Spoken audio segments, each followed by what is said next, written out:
ఎట్లా పడ్డావు కింద? అట్లా పడ్డావా? మ్యూజిక్ రాదు, అది సెల్స్ పోయినాయి. ఎక్కు. అమ్మో దాన్ని లేపుతారంట. గదాన్ని నిన్నడితే కింద పడతావు. మంచిగా కూర్చో, కాలు కింద పెట్టి అటు పెట్టి కూర్చో.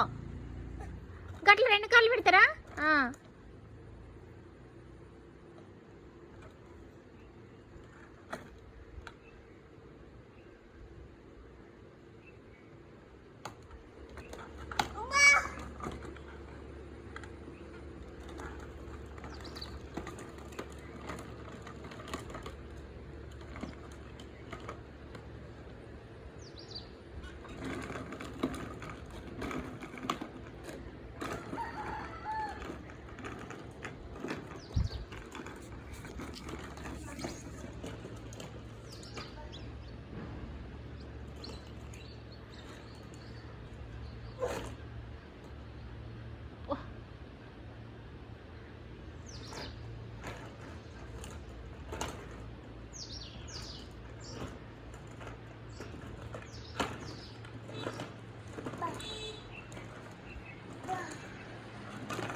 కింద పడతావు కన్నయ్య.